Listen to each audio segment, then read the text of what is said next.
I gave my daughter-in-law a key to my house and a check for $50,000. 20 minutes after she left, the security guard at my gate knocked on my door with a sentence that changed everything.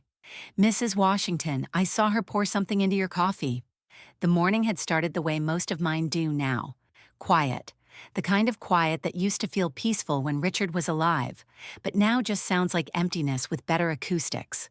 I was standing in the kitchen that still smells faintly of the sesame oil he used to burn while making his weekend dumplings, watching the steam rise from my second cup of coffee when Sophia called. "Mom," she said, and I still remember the warmth I felt hearing that word. "Can I come by this morning? Marcus and I have been thinking about some family planning things. Important stuff. Better to talk in person." I said yes before she finished the sentence. I always said yes to Sophia. She arrived at 9:30, punctual as always, carrying that leather folder she uses for what she calls serious conversations. The one that makes her look like she stepped out of a boardroom even though she runs a boutique that sells overpriced candles to women who have run out of other things to buy. She wore cream linen, her hair pulled back in a way that showed off the jade earrings I'd given her last Christmas. My mother's earrings, the ones Richard had saved for a daughter we never had. "You look beautiful," I told her because she did. Because I meant it. She kissed my cheek with the kind of warmth that felt like sunlight. "You're sweet, Mom. Is that coffee fresh?" I poured her a cup in the porcelain set I save for guests who matter. We sat at the kitchen table, the one Richard built 40 years ago from reclaimed teak, and she opened her folder with the efficiency of someone who had rehearsed this moment. "Marcus and I have been talking," she began, setting papers between us like place settings. "You've been alone for 18 months now. We worry." I should mention here that I'm not fragile in the way people assume a 72-year-old widow must be. I sold Washington Textiles 3 years ago for an amount that makes financial advisors sit up straighter when I walk into rooms. I still do yoga on Tuesdays. I read contracts the way some people read romance novels, for pleasure and to find the plot holes. But Sophia had a way of looking at me that made me want to be taken care of, just a little. Just enough to let her think she was helping. "We think it's time to make some plans," she continued, sliding a document toward me. "Power of attorney, just as a safety net in case anything happens. Medical decisions, financial access, that sort of thing. For your protection." The word protection landed soft as a blanket. She smiled when she said it. I excused myself to get my reading glasses from the bedroom. A small trip, maybe 90 seconds. When I returned, she was exactly where I'd left her, scrolling through her phone with the bored elegance of someone waiting at an airport. My coffee sat where it had been, cooling slightly, the cream making those small galaxy patterns on the surface that disappear if you wait too long. We talked for another 30 minutes.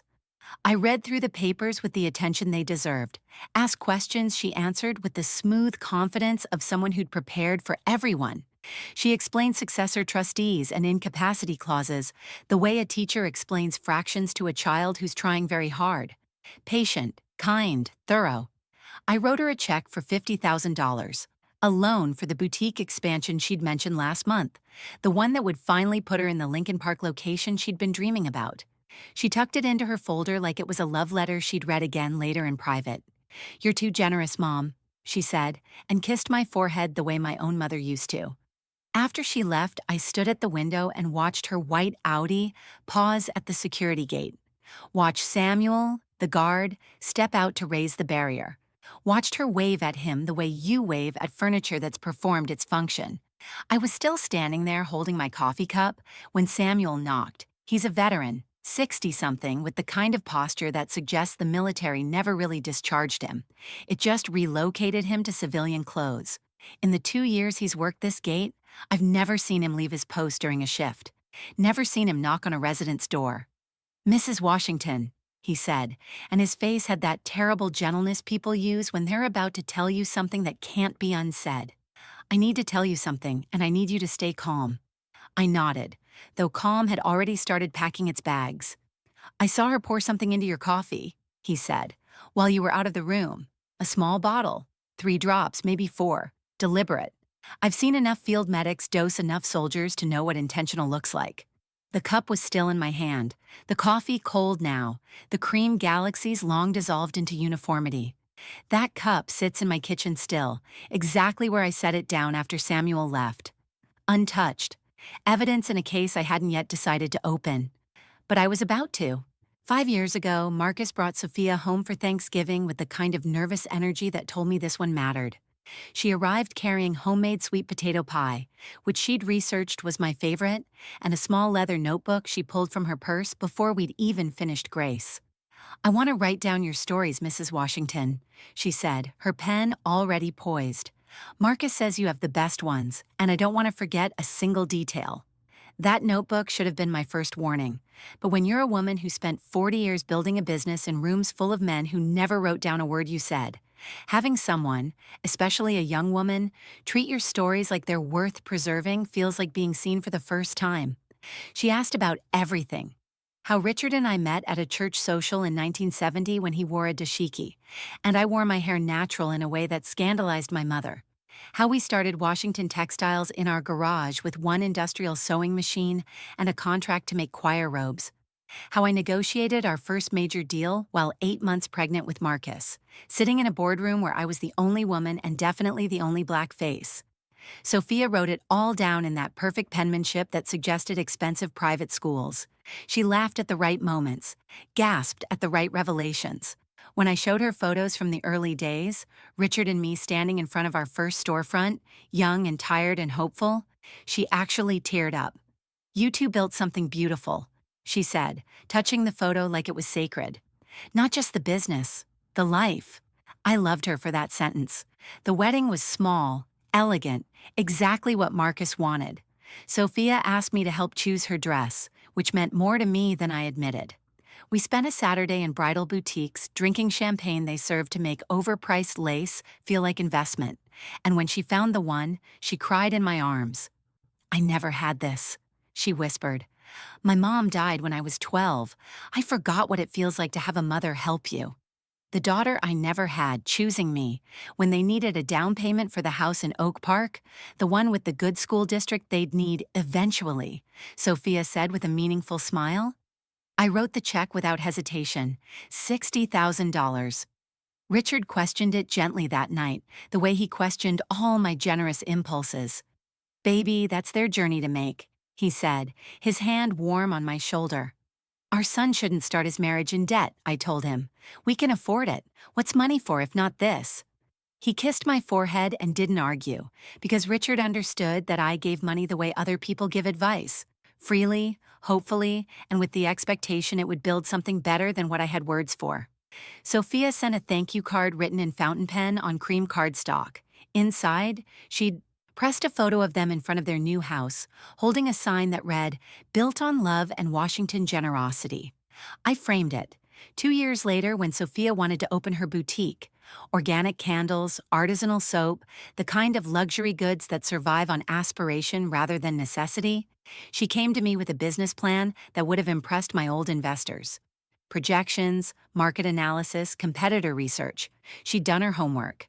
"I learned from watching you," she said. "You taught me that women build empires by being smarter and working harder." I gave her $75,000 to lease the space and stock inventory. Richard was in chemo by then, his questions fewer, his energy saved for battles bigger than my checkbook. When he died, 18 months ago on a Tuesday that felt like the world forgetting how to be a world, Sophia was there before Marcus arrived at the hospital. She held my hand while the machines that had kept Richard breathing went quiet. She planned the repast because I couldn't remember what food was for. She stayed at the house for a week, sleeping in the guest room, making sure I ate, answering the door when people brought casseroles I'd never touch. "You're not alone, Mom," she whispered the night before the funeral. "You'll never be alone. We're your family now." The notebook came out at the strangest times. She'd write down things I said about Richard, about grief, about the particular silence a house holds after 50 years of marriage ends. "For when I'm old," she'd say, "so I remember how to survive the hardest things." I started calling her my daughter, not daughter-in-law, just daughter. She started calling herself that too. Last Christmas, I gave her my mother's jade earrings, the ones I'd been saving for a daughter I never birthed. She cried real tears. I watched them fall. She wore them to every family dinner after, touching them like talismans when she thought no one was looking. 3 months ago, she asked to borrow $50,000 for the boutique expansion. Business was good, she explained, but the Lincoln Park location required capital she didn't want to pull from their savings. Marcus doesn't need to know I asked you, she said. You know how proud he gets? I wrote the check. 2 months ago, she started asking different questions. Had I updated my will recently? Did I have someone to make medical decisions if something happened? What would happen to the house, the investments, the legacy Richard and I built? Just worried about you, Mom, she'd say. You're alone in this big house. What if you fell? What if something happened and no one knew how to handle things? Last month, she brought pamphlets for active senior communities where I'd have support and friendship. And this morning, she brought papers that would give her power of attorney over the woman who gave her everything except suspicion. The coffee she drugged was supposed to make me confused enough to sign without reading, or grateful enough to trust without questioning, or damaged enough to prove I needed exactly the kind of protection she was offering. But Samuel had seen what I was too loved to notice. Samuel came back inside when I asked him to, though his eyes kept drifting toward the gate he'd abandoned for the first time in 2 years. Tell me exactly what you saw, I said, leading him to the kitchen table where Sophia had sat an hour before. Every detail. He had the posture of a man giving a deposition, hands flat on the table, shoulders square. 23 years in the Army teaches you how to deliver information that matters. I was doing my 11 o'clock perimeter check, he began. I have a view of your kitchen window from the east side of the gatehouse. Clear sightline, maybe 40 feet. I nodded. I knew the angle. I'd watched him work from that same window, noticed how seriously he took a job most people would phone in. I saw you leave the room, watched you walk toward what I assume is the hallway to your bedroom. Your daughter-in-law was on her phone, scrolling, casual. Then she looked toward where you'd gone. His jaw tightened. She waited 5 seconds, counted them. Then she reached into her purse, designer, tan leather, gold clasp, and pulled out a small bottle. Amber glass, the kind pharmacies use for tinctures or compounds. Had a dropper top. The detail landed like stones in still water. She unscrewed it with her right hand, held it over your coffee cup. 3 drops, I counted. Deliberate, measured. Not like someone adding sweetener, like someone dosing. How do you know the difference? I asked, though I already believed him. I was a combat medic before I did security, Samuel said.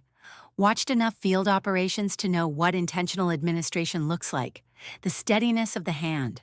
The way she held the dropper vertical to control the dose. She wasn't flavoring your coffee, Mrs. Washington. She was medicating it. The word medicating sat between us like evidence. What happened after?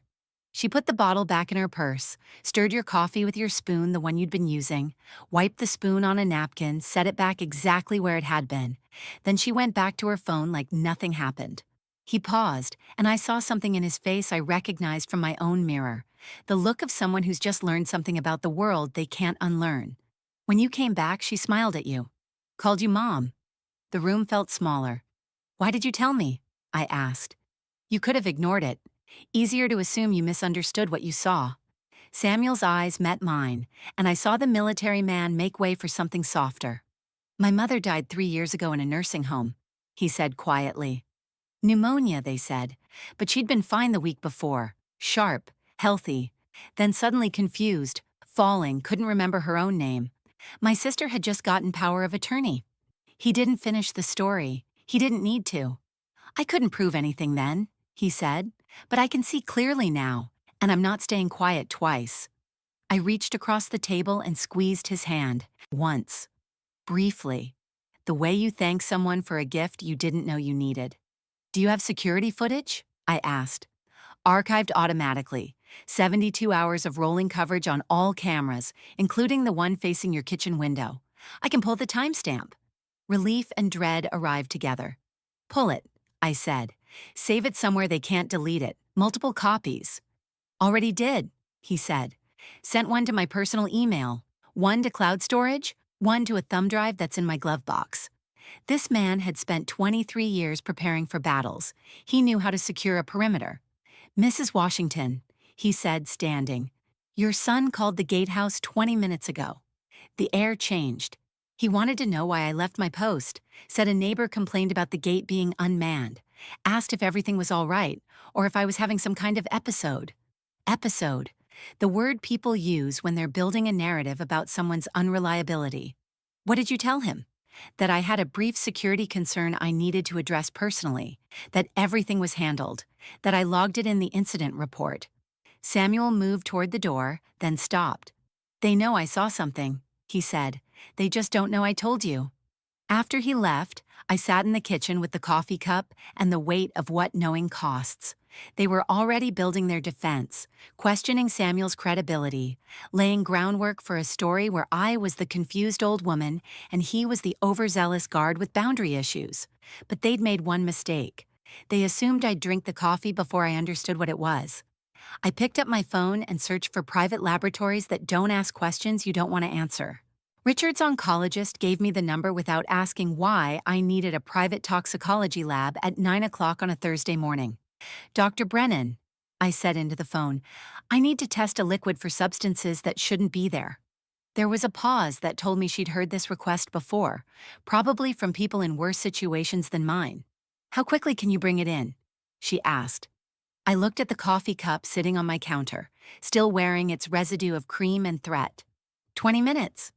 I used a clean mason jar from the cabinet where I keep supplies for the preserves I used to make when Richard was alive, poured the coffee carefully, watching the liquid catch the light like it was innocent, sealed it, labeled it with the date, time, and a description written in the precise handwriting I'd used on 40 years of contracts. Coffee, potentially contaminated, handle as evidence. The drive to the lab took me through neighborhoods that used to feel like mine before I learned that proximity doesn't guarantee safety. I parked in a medical building that smelled like industrial cleaning solution and fear. Dr. Brennan met me in a room with white walls and steel counters. She wore gloves before I'd even opened my purse. What am I looking for? She asked. I don't know, I said. Something that would cause disorientation, confusion, maybe worse. She took the jar and held it up to the light, professional and unreadable. Standard tox screen will take 48 hours. If you want to rush, I can have preliminaries by end of day. It costs more. Money isn't the concern, I said. She nodded the way people do when they're deciding whether to ask the question they shouldn't. Mrs. Washington, if you're in immediate danger... I didn't drink it, I said. Someone wanted me to. Her face shifted into something harder.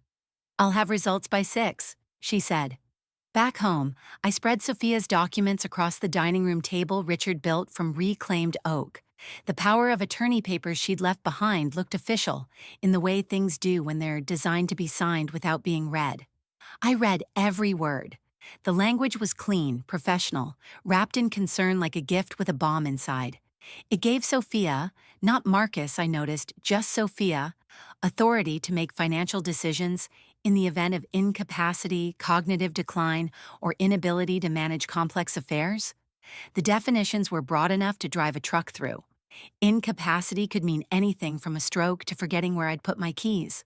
Complex affairs could justify taking over everything from my investment portfolio to my grocery budget. There was a clause about medical decisions, another about residential placement. Legal authorization to sell property, close accounts, redirect assets for the principal's benefit and care. The principal. That's what I'd become in this document. Not a mother, not a person. A principal whose assets needed management. I photographed every page with my phone, uploaded them to 3 different cloud services, and emailed copies to myself with the subject line, "Do not delete." Then I made physical copies on the printer in Richard's old office, the one that still smells like his cologne when the sun hits the leather chair at the right angle. In a fireproof box in my bedroom closet, I created a file. Documents, photos, Samuel's written statement that I'd asked him to type and sign. I added the receipt from the lab. On a legal pad, I started a timeline, working backward from this morning. 9:00 a.m., Sophia arrives with POA documents 9:15 a.m., leaves room to get reading glasses. 9:16 a.m., Sophia adds substance to coffee, per Samuel witness. 9:45 a.m., leaves with $50K check. I kept writing going back further. 3 months ago, first request for boutique expansion money. 2 months ago, questions about will, medical decisions. Last month, senior living community pamphlets, the pattern emerged like a photograph in developer solution. Slow, then all at once. My phone rang at 5:47 p.m. Dr. Brennan's voice had the careful tone doctors use when the news requires sitting down. "Mrs. Washington, I'm calling with your preliminary results." I sat at the kitchen table, in the same chair where I'd almost signed away my life this morning. We found a significant concentration of benzodiazepine, lorazepam specifically. Based on the dilution in the coffee, I estimate the original dose at around 4 milligrams. "Is that a lot?" I asked, though my hands already knew the answer from the way they'd started shaking. "For someone your age and weight, it's enough to cause severe sedation, confusion, memory impairment. Combined with any other medications you take, blood pressure medication," I said, "and a baby aspirin." She was quiet for 3 seconds. "The interaction could cause dangerous drops in blood pressure, loss of consciousness, or worse. And Mrs. Washington, there's something else." The room got smaller. We found traces of another substance we're still identifying, something that acts as a potentiator. It would make the benzodiazepine more effective. Whoever prepared this knew what they were doing. After we hung up, I sat in the kitchen where Richard used to burn sesame oil and make dumplings on Sunday mornings, and I understood that my daughter-in-law hadn't just wanted to confuse me. She'd wanted me compliant enough to sign, or incapacitated enough to justify the signing for me. Either way, the result was the same. I called my attorney and said the words I never thought I'd need. "I need to protect myself from my family. I need to tell you something I've been holding back. I suspected Sophia 6 weeks before she poisoned my coffee. Not the specifics, not the how, but I knew something was circling me, patient and hungry. 7 weeks ago, my grandmother's garnet bracelet vanished from my jewelry box. 3 days later, it reappeared exactly where I'd looked a dozen times. "You're getting forgetful, Mom," Sophia said when I mentioned it. It happens. Except I'd managed a textile company's inventory for 40 years. I don't forget where I put things worth remembering. 2 weeks after that, my investment account password stopped working. When I called the bank, they told me someone had logged in successfully 2 days prior from a device I didn't recognize. "Probably just you on your phone," the representative said. I don't do banking on my phone. Richard's paranoia about security had infected me in useful ways. Then Sophia started asking questions that felt like somebody taking measurements for a coffin. Did I have long-term care insurance? Had I updated my beneficiaries? What would happen to the house if something happened to me? Probate or transfer? "Just thinking ahead, Mom," she'd said, notebook open like always. "Want to make sure we can handle things if the worst happens." I answered because refusing would have shown my hand too early, but I'd started documenting everything. In my bedroom closet, behind Christmas decorations I haven't touched since Richard died, there's a safe only 3 people knew about: me, Richard, and the locksmith who installed it in 1987. I opened it this morning after Dr. Brennan called. Inside, copies of my updated will, account statements with handwritten notes tracking irregularities, a flash drive with recordings from the last 4 weeks, conversations I'd saved when Sophia's concerns started sounding like reconnaissance, and a letter. Richard wrote it 3 months before he died, when cancer had spread to his liver, but his mind still cut through my delusions like light through fog. The envelope said, "Open when you need to remember what I always knew." I'd opened it 2 weeks ago at 2 in the morning when I couldn't sleep for the third straight night. Richard never wasted words. This letter was no exception. "Baby, if you're reading this, you're doubting people close to you. Trust that feeling. You didn't build what you built by ignoring instincts. Watch who loves you for you and who loves you for what you leave behind. Marcus is my son. I love him. But he's weak where you're strong. He wants the life we built without building it himself. That makes him dangerous when someone smart knows how to use him. Sophia is everything you wanted in a daughter. That's the problem. She knows exactly what you need. She's excellent at providing it. But ask yourself, what does she need? Has she ever let you see that clearly? Protect yourself first. Not the money, not the legacy. You. I love you more than words allow. R. Richard had seen through her before I'd let myself admit what I was seeing. The flash drive held evidence I'd been gathering like ammunition I hoped I'd never fire. Sophia asking if I'd considered updating my will to make things easier for Marcus. Suggesting I add her to my checking account in case you need help managing bills. Recommending her boutique's accountant set up a power of attorney purely as protection. I'd said I'd think about it. She'd brought the papers this morning along with the coffee that would have made thinking impossible. My phone rang at 7:15 just as sunset turned my kitchen the orange that used to mean Richard was almost home. Marcus. Hey mom, just checking in. His voice had that false brightness people use when they're working off a script. Sophia said you seemed off this morning. Off how? I kept my voice curious, not defensive. Confused. She said you had a dizzy spell, almost fell. The lie landed smooth as silk. I'd had no dizzy spell, but now one existed in their version of events, evidence of the decline they needed me to have. I felt fine all morning, I said carefully. You might not remember, Mom. That's kind of the point. That's why we're worried. We, already a united front against the confused old woman. Anyway, Sophia and I want to come for dinner tomorrow. Make sure you're okay. You know, after the spell. After I'd had time to drink the coffee, sign the papers, or become confused enough to prove their narrative true. Tomorrow doesn't work, I said. Silence. I never refused dinner with my son. Mom, we're really concerned. We think I have an appointment. What appointment? The question came too sharp, too fast. Does it matter? I asked, and let the question sit between us like a test he was failing. We just want to make sure you're safe. I'm very safe, I said. Samuel makes sure of that. I felt him stiffen through the phone. Samuel's name was a chess piece I'd just moved into position. Right, the guard. Listen, Mom, if he's been saying things, he hasn't said anything that isn't true. I interrupted. I'll call you this weekend, Marcus. I hung up before he could respond. They'd wanted tomorrow to finish what today started. Check if I'd drunk the coffee. Gauge my confusion. Push the power of attorney papers if I seemed vulnerable, or call a doctor if I seemed incapacitated. But I'd given them something else instead. The knowledge that I knew Samuel had seen something, even if they didn't know what I knew he'd seen. Let them spend tonight wondering which version of me would answer the door this weekend. The confused mother who needed saving, or the woman who'd built an empire by being smarter than people who underestimated her.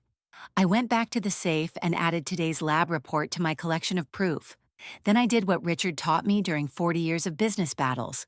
I stopped playing defense and started preparing my attack. I spent Friday afternoon turning my home into a theater with an audience of cameras. The tech installer my attorney recommended didn't ask questions when I said I wanted coverage of every room someone might enter without permission. Kitchen, living room, entryway, my bedroom. Small lenses hidden in smoke detectors, wall clocks, the spine of a book on the shelf. Motion activated? He asked. Continuous feed, I said. I want every second. By 5 p.m., my house was watching itself. Marcus and Sophia arrived at 6:30 with a bag from the expensive market that sells $15 organic tomatoes to people who need groceries to be a statement. Sophia wore soft gray cashmere, the kind that photographs as compassionate. Marcus carried wine like an offering. Mom, he said, hugging me just long enough for me to smell his cologne, the same one Richard wore, which felt like theft. You look tired. I didn't sleep well, I said, which was true for reasons he'd never guess. I'd decided my performance would be subtle, not confused enough to alarm them into calling doctors, but soft enough around the edges to make them think their plan was working. A woman starting to slip, not a woman who'd already fallen. Did you take your blood pressure medication this morning?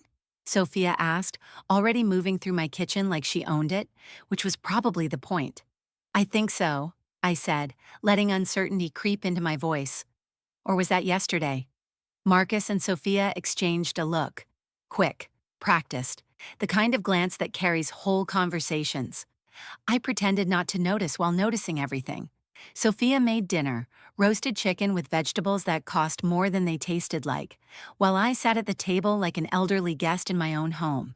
I asked Marcus about work twice, forgetting I'd already asked. I called Sophia by the wrong name once, corrected myself with embarrassment. It's fine, Mom, Sophia said, her hand covering mine with theatrical tenderness. You've had a long week. Through dinner, I let my stories wander. Started talking about the business, switched to something Richard said in 1983, circled back to a recipe I couldn't quite remember. The kind of mental meandering that looks like decline if you're hoping to see it. They leaned forward, attentive as predators watching prey slow down. After we ate, I made coffee. Let me help, Sophia said, standing too quickly. I can still make coffee in my own kitchen, I said with just enough sharpness to sound like pride defending itself against reality. I used the good coffee, the beans Richard special ordered from a roaster in Atlanta. Made a full pot, poured 3 cups, set them on the table with cream and sugar. Oh, none for me, Sophia said immediately. Caffeine this late gives me migraines. Since when? Marcus asked. Since always, she said, her smile not quite reaching the correction. You know that. But she pushed my cup closer to me with one elegant finger. You should drink it while it's hot, Mom. You love this blend. I wrapped my hands around the cup, felt its warmth, watched her watch me. Marcus, I said, didn't you want to show me those photos from your trip? The ones on your phone? While he scrolled through pictures I wasn't looking at, I lifted my cup, brought it close enough to my lips that steam touched my face, then set it down to point at the phone screen. Oh, that's beautiful, I said. I repeated this 3 times, lifting, almost drinking, getting distracted. Each time I set the cup down, Sophia's jaw tightened a fraction. Mom, your coffee's getting cold, she finally said. I'll reheat it, I said vaguely, standing with just enough unsteadiness to make Marcus reach out to steady me. Maybe skip the coffee, he said. You seem exhausted. I am, I agreed. Old age is terrible. Don't do it if you can avoid it. They laughed, relieved. The confused mother was self-aware enough to joke, which meant she wasn't confused enough to worry about yet. They stayed another 30 minutes. Sophia washed dishes without being asked, which would have seemed kind if I didn't know she was looking through my cabinets taking inventory. Marcus helped me find my reading glasses, which were exactly where I'd left them. At the door, Sophia hugged me tightly. We love you, Mom, she whispered. We're going to take such good care of you. The threat dressed as a promise. After they left, I locked the door and waited 10 minutes before checking what I already suspected I'd find missing. The spare house key that hung on a hook inside the kitchen drawer. Gone. My passport, which I'd left deliberately visible in the hall table drawer. Gone. They were erasing my ability to secure my own home and my ability to leave the country. Small thefts that wouldn't be noticed by someone actually declining. But I documented everything. The cameras had watched them take what they thought I wouldn't miss. I uploaded the footage to 3 separate cloud accounts, then called my attorney with the sentence she'd been waiting for. It's time, I said. Draw up everything we discussed. The performance was over. Now came the trial. My attorney's office had the kind of quiet that costs $500 an hour. Patricia Chen, no relation, though we joked about it when Richard first hired her 20 years ago, sat across from me in a leather chair that had probably witnessed 100 family implosions before mine. I slid the evidence across her desk like cards in a hand I was finally ready to play. Lab report, Samuel's written statement, security footage on a thumb drive, recordings of Sophia's questions about my finances, my health, my decline, photos of the power of attorney documents, a list of small thefts and irregularities dating back 6 weeks. Patricia read in silence, her face doing that thing good attorneys do, showing nothing while calculating everything. When she finished, she removed her reading glasses and looked at me the way you look at someone who's just survived something they shouldn't have had to. How much coffee did you drink? She asked. None. Smart. She tapped the lab report. This dose, combined with your blood pressure medication, could have caused a stroke. At minimum, severe cognitive impairment. Enough to make signing legal documents under duress look like confusion instead of coercion. She opened her laptop and started typing with the focused aggression of someone preparing for war. Here's what we're doing today. First, we file a revocation of any power of attorney you've ever signed, including documents you haven't signed yet but might be claimed to exist. Second, we change every beneficiary designation on every account, policy, and asset you own. Third, we create an irrevocable trust that removes your estate from anyone's reach, including your own if you're ever deemed incompetent. Irrevocable means I can't change it, I said. It means they can't change it, Patricia corrected. You'll have income for life, but the principle goes where you decide now, not where someone decides for you later. She pulled up a file on her screen, scrolled through it with the kind of speed that suggested she'd been expecting this call. There's something else you need to know, she said, her voice dropping into a register that meant bad news was arriving. I made some inquiries over the weekend. Sophia has been shopping for elder law attorneys. The air in the room thinned. Shopping for what specifically? She's been asking about competency hearings, what it takes to have someone declared unable to manage their own affairs, how quickly guardianship can be established if there's evidence of decline. My hands went cold. She's been building a case, I said. For at least a month, Patricia confirmed. She talked to 3 firms. One of them turned her down and called me as a courtesy. We worked a case together last year. He said she had documentation, a journal of your confused moments, photos of pills you'd allegedly left out, suggesting you were missing doses or double dosing, affidavits she'd drafted for witnesses, to sign about your declining memory. What witnesses? Patricia's expression went darker. She mentioned your son and someone named Marcus Jr., though I assume that's the same person. My son was going to testify that his mother was losing her mind. There's more, Patricia said, and I braced for impact. Sophia and Marcus have scheduled a meeting with Adult Protective Services for Wednesday morning. APS. For what? They're claiming your security guard is isolating you, that he's created a dependent relationship, that he's influencing your decisions and restricting their access to you. They're calling it elder abuse. Samuel. They were going after Samuel because he'd protected me. They're trying to remove the one person who saw what they did, I said, and establish a pattern of you being vulnerable to manipulation. Patricia added, once they discredit Samuel, your evidence gets weaker. His testimony becomes suspect. The security footage becomes questionable. They'll say he doctored it or misinterpreted what he saw, or that he's the real threat and they were trying to protect you from him. She leaned forward, her eyes sharp as litigation. We need to move faster than they do. Every document signed today, every beneficiary changed by tomorrow. The trust funded by Wednesday morning before that APS meeting happens. And then? I asked. Then we schedule a meeting of our own, Patricia said. Controlled environment, recording devices, witnesses they can't discredit. We confront them with everything we have and we offer them one choice. Walk away quietly or face criminal charges for attempted poisoning and elder fraud. She started drafting documents with the speed of someone who'd done this too many times before. I signed papers for 2 hours straight, while Patricia explained each one in the clipped language of someone cutting off escape routes.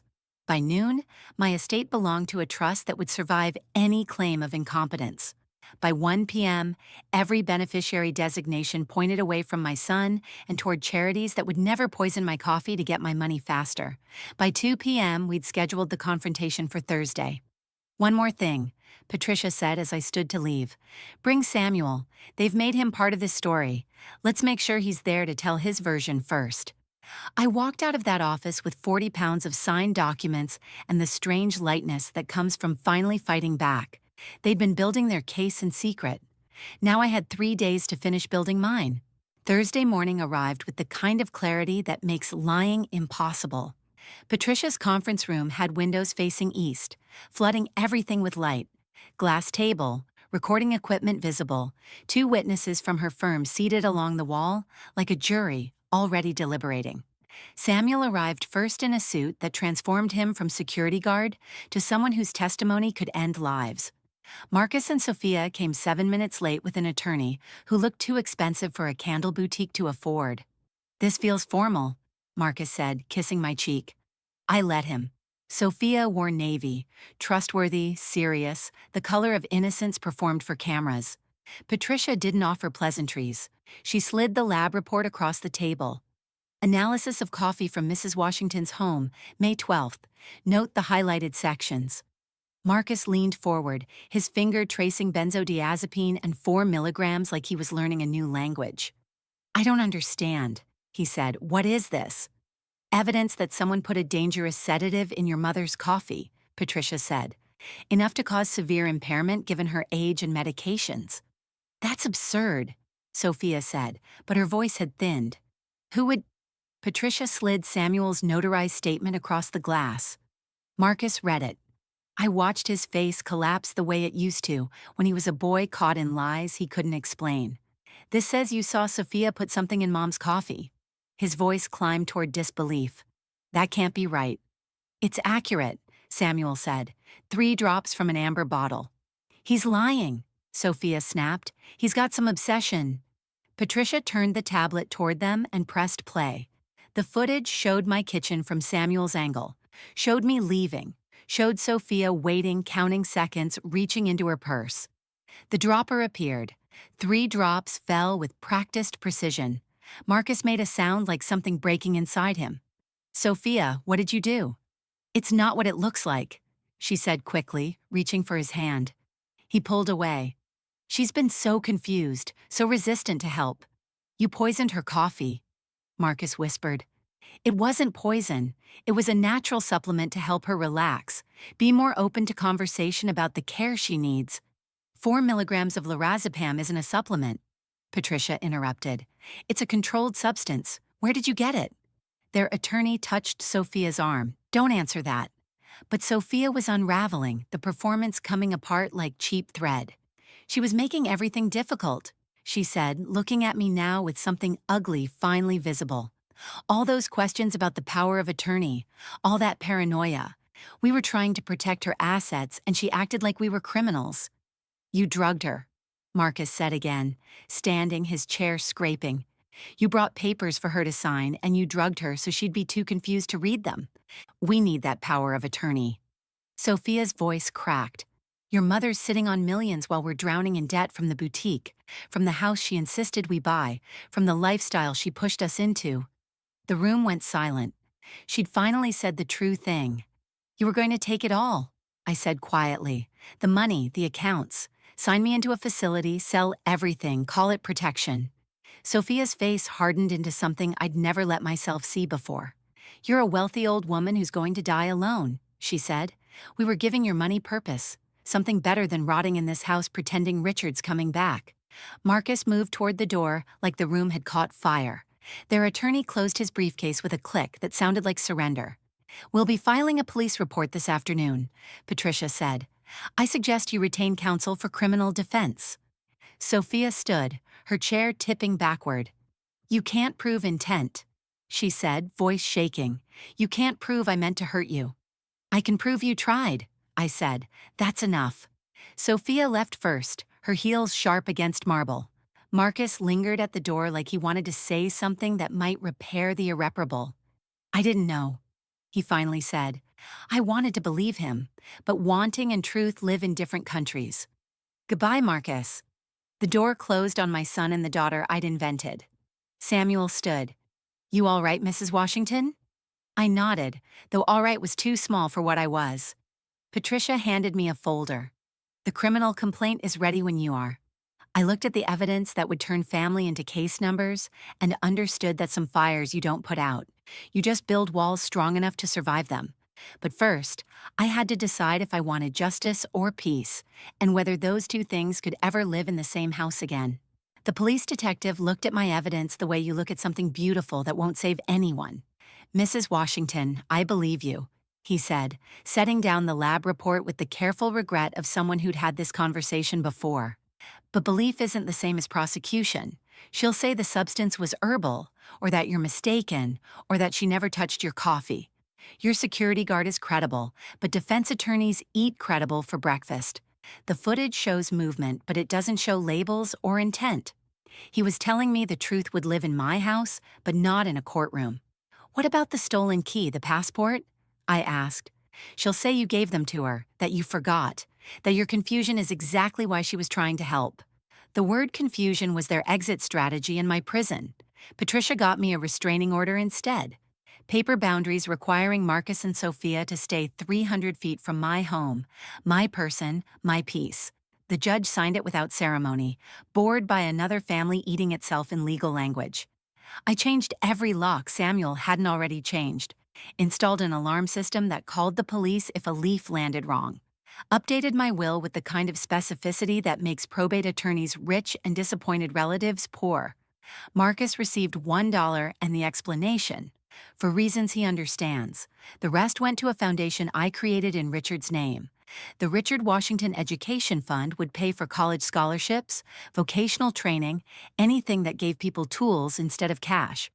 I named Patricia as trustee, Samuel as board member, and myself as the ghost who'd haunt it after I was gone. There was one exception. a small trust for grandchildren who didn't exist yet and might never. If Marcus ever had children, they'd get education funding until age 25. Not because of him. Because children shouldn't pay for their parents' choices with their futures. The foundation gave me something Richard's death had taken. Purpose shaped like hope instead of grief. But the legal victories felt hollow in a house that had gotten quieter. I'd expected to lose Sophia. She'd been a performance from the beginning, beautiful and brief. Losing Marcus was the wound underneath the wound. He chose her. Even after the footage, after her admission, after everything shattered into evidence and truth. He called Patricia's office 2 weeks after the confrontation, leaving a voicemail that tried to split the difference between loyalty and love. Tell my mother I'm sorry she feels betrayed. Sophia made a mistake, but she's getting help. We're working through this. I hope someday Mom can forgive us both. Feels betrayed, as if my feelings were the problem, not the poison in my coffee. He never called me directly, never knocked on the door he no longer had keys to, never wrote a letter that didn't go through attorneys who charged by the word. I grieved him, the way you grieve someone who died but keeps breathing somewhere you can't see, the kind of loss that doesn't get funerals or casseroles or permission to fall apart. At night, I'd walk through the house Richard built and I'd maintained, touching furniture that meant nothing except it had witnessed better years. The table where we'd signed our first contract. The chair where he'd read to Marcus when bedtime stories still mattered. The kitchen where my daughter-in-law had measured out my incapacity and drops. Samuel checked on me more than his job required, brought coffee from the good place downtown, waited while I drank it in front of him so we could both laugh darkly at the trust required for that specific act. You did the right thing, he said one morning when I looked particularly haunted. The right thing feels lonelier than advertised, I said. 6 months passed. The foundation funded its first 3 scholarships. I started sleeping through the night again. The house stopped feeling like a crime scene and started feeling like just a house. Then the letter came. Cream cardstock, my name in Marcus's handwriting, postmarked from an address I didn't recognize. I made coffee, my own coffee in my own kitchen before I opened it. Mom, Sophia left, cleaned out our account and moved to California with someone she'd been seeing for a year. The boutique's bankrupt. The house is in foreclosure. I have nothing. I know I don't deserve your help. But I'm asking anyway. I'm your son. That has to count for something. Please. The letter trembled in my hands, though my hands were steady. My son had chosen the woman who'd poisoned me, and now that she'd discarded him, he wanted the mother he'd helped betray. I set the letter on the table next to my coffee and stared at both, trying to figure out which one was more bitter. I didn't answer Marcus's letter for 3 weeks. Instead, I worked in the garden Richard planted the year we bought this house, pulling weeds that had taken root while I'd been busy surviving family. The roses he'd chosen, deep red, the kind that smell like optimism, had died over the winter. I'd left them too long, neglected in the way grief neglects everything that requires consistent care. Now they were brittle skeletons in soil that had gone sour. Those need to come out, said Grace, the companion Patricia had helped me hire. Not a nurse, not a caretaker, a companion. Someone who showed up 3 times a week to remind me that conversation without subtext was still possible. Grace was 70, sharp as good scissors with a late husband and grown children who called her because they wanted to, not because they wanted something. She drank my coffee without hesitation and told me when I was being ridiculous, which was exactly what I'd asked her to do. I know they need to come out, I said, staring at the dead roses. I'm deciding if I'm ready. We're still talking about roses? She asked. We're always talking about roses, I said. I'd started teaching business basics at the community center on Thursday evenings. Women my daughter's age who had ideas but no blueprint, dreams but no capital. I showed them how to read balance sheets, negotiate contracts, protect themselves from people who'd fund their visions and steal their companies. Trust your instincts, I told them in our last class. Especially when someone's offering you everything you want. That's when you read the fine print twice. One student asked if I'd learned that in business school. I learned it at my kitchen table, I said. The smaller life I'd built felt nothing like the one I'd lost, which turned out to be the point. My circle was tiny now: Grace, Samuel, Patricia, the women in my Thursday class, the people at the foundation who sent photos of scholarship recipients holding diplomas my money had helped earn. It was small, but it was clean. No one wanted anything except what I'd offered. No one measured me in inheritances. On a Wednesday morning, I finally responded to Marcus's letter. I asked Patricia to arrange a meeting at her office. Public space, witness present. 1 hour. Are you sure? Patricia asked. No, I said, but I need to see his face when I say what I'm going to say. Marcus arrived looking like he'd aged a decade in 6 months. Thinner, grayer, wearing a humility that might have been genuine or might have been the last card he had left to play. We sat across from each other at the same glass table where his wife had unraveled. "Thank you for seeing me," he said. "I didn't do it for you," I said. "I did it so I could stop wondering if I should have." He nodded like he understood, though understanding was a country he'd never visited when it mattered. "I can't give you money, Marcus," I said. "I won't rebuild what you helped break." His face crumpled, but he didn't argue. "What I can offer is this. The foundation will pay for job training if you choose a program. Not business school, not entrepreneurship, a trade. Something with your hands that teaches you the difference between earning and inheriting." I slid a folder across the table. "There's also a number for a therapist who specializes in family trauma. The foundation will cover 10 sessions. After that, you pay your own way." "That's it?" he asked. "That's everything I have left to give someone who watched his wife poison my coffee and called it a mistake." He opened his mouth, closed it, opened it again. "Did you know?" I asked the question that had lived in my chest for 6 months. Before the meeting, before the confrontation, did you know what she was doing? Marcus looked at his hands, and his silence was the answer. "I suspected," he whispered, "but I didn't want to believe it. At least it was the truth. It didn't make me forgive him, but it made him human again, which somehow hurt worse." "Goodbye, Marcus," I said, standing. "Will I see you again?" he asked. "That depends on what you build from here," I said. That afternoon, I went home and dug up the dead roses. Grace helped, both of us on our knees in soil that needed amending before anything new could take root. "You replacing them?" Grace asked. "Eventually," I said, "but first the soil has to heal." We worked in silence, pulling out roots that had wound themselves into knots underground, tangled in ways you couldn't see until you excavated.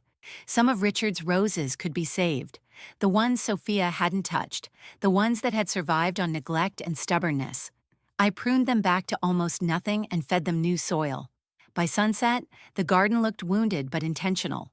Raw earth where beauty used to be, space for something better if I had the patience to plant it. I kept the coffee cup. It sits in Patricia's safe now, sealed in plastic with a label that says exactly what it is. Evidence of the day I almost lost everything to people who loved what I could give them more than who I was. I keep it because forgetting feels like permission for it to happen again.